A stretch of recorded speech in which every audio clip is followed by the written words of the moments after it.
for Thursday, September 17th, 2020. This is the Pro and Con Show, and I am your host, Michael James Ott. And thanks, as always. I hope people step by step are watching these and getting something from them. Again, I'm sparking, trying to make sure that we're better citizens, trying to make sure that going forward we have a better representative government around us, that we do a better job for each other. And so, I try to point out that the issues that face us are complex, and there's pro and con, good and bad, for and against, hence the Pro and Con Show. And, the issues are so complex that they don't fit on 4 words on a bumper sticker or on a hat, okay?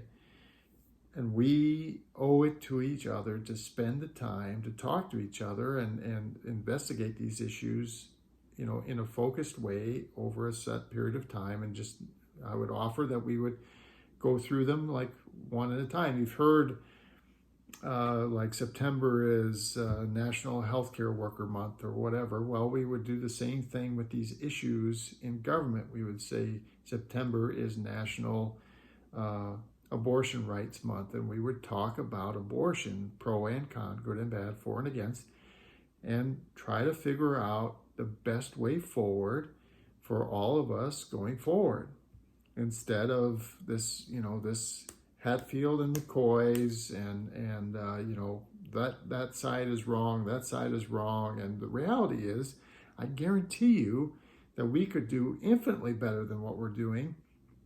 And women would get a much greater health care and feel much less inclined to have abortions. The abortion rates would decline precipitously, and we wouldn't have to, go through all of the horrors and the hate and the violence and everything that is associated with the current specter of abortion rights, for example, in this country. So I, do the show, and I've talked in many past shows that, and again, I state with absolute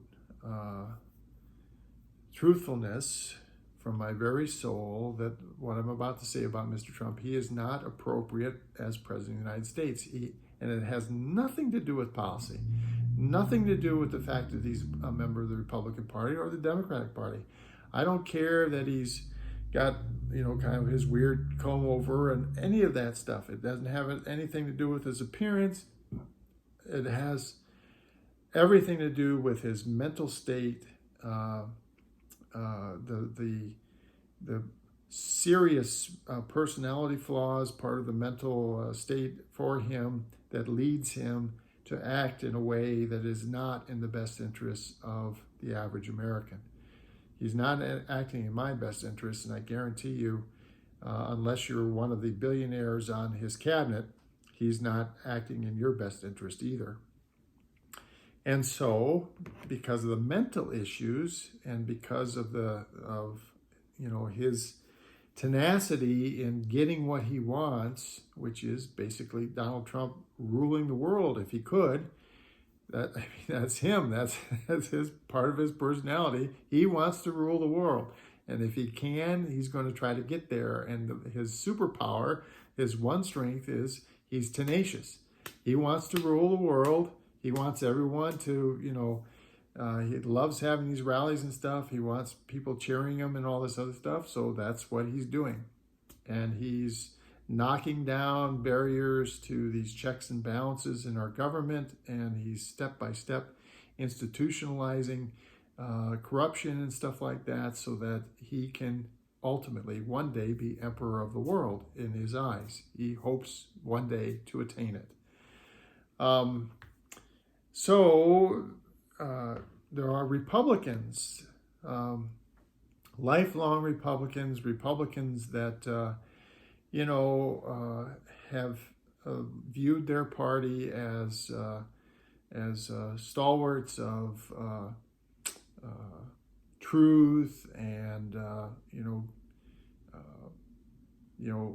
allowing people to make a better life for themselves and stuff like that. And there are hundreds of thousands of them, in fact, millions of them now across the country, who recognize that their party has abandoned all of the tenets that they appreciated and thought was part of their political party. And so there are groups like this one called Republican Voters Against Trump. Okay. And so their website is rvat.org.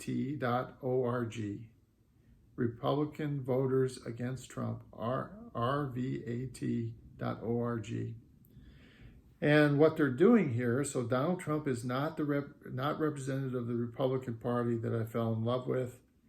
These are Republicans, former Republicans, conservatives, and former Trump voters who can't support Trump for president.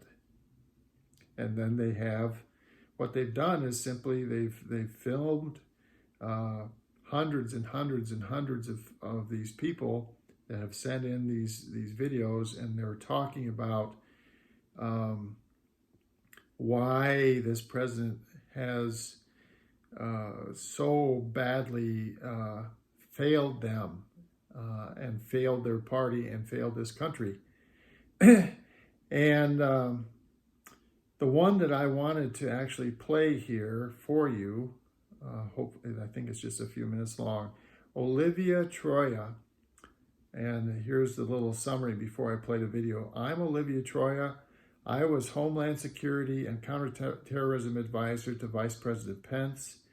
And when we were in a task force meeting, the president said, maybe this COVID thing is a good thing. I don't like shaking hands with people. I don't have to shake hands with these disgusting people. So I'm going to actually just get this video. And it's only 2 minutes long. I'm going to play it for you because there are millions of Republican voters, former Republican voters, even today, and even millions of them that are going to vote for other Republicans on their ticket, but not for Mr. Trump.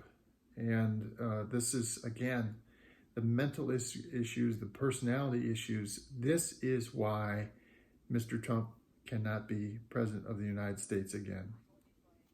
So, advisor to Vice President Pence and served as Vice President Pence's lead. I'm Olivia Troy. I was Homeland Security and Counterterrorism Advisor to Vice President Pence and served as Vice President Pence's lead staff member on the COVID-19 response. You know, I've been on the COVID task force from day one. I mean, the virus was very unpredictable at the beginning. There were a lot of unknowns, but towards the middle of February, we knew it wasn't a matter of if COVID would become a big pandemic here in the United States. It was a matter of when. But the president didn't want to hear that because his biggest concern was that we were in an election year, and how is this going to affect what he considered to be his record of success? It was shocking to see the president saying that the virus was a hoax, saying that everything's okay when we know that it's not. The truth is, he doesn't actually care about anyone else but himself. He made a statement once that was very striking. I never forgot it because it pretty much defined who he was. When we were in a task force meeting, the president said, maybe this COVID thing is a good thing. I don't like shaking hands with people. I don't have to shake hands with these disgusting people. Those disgusting people are the same people that he claims to care about. These are the people still going to his rallies today who have complete faith in who he is. If the president had taken this virus seriously, or if he had actually made an effort to tell how serious it was, he would have slowed the virus spread. He would have saved lives. It was the opportunity in honor of a lifetime to be able to serve in the White House. I put my heart and soul into this role every single day. But at some point, I would come home at night, I would look myself in the mirror and say, are you really making a difference? Does it matter? Because no matter how hard you work and what you do, the president is going to do something that is detrimental to keeping Americans safe, which is why you signed up for this role. It was awful. It was terrifying. I have been a Republican for my entire life. I am a McCain Republican. I am a Bush Republican, and I am voting for Joe Biden because I truly believe we are at a time of constitutional crisis. At this point, it's country over party.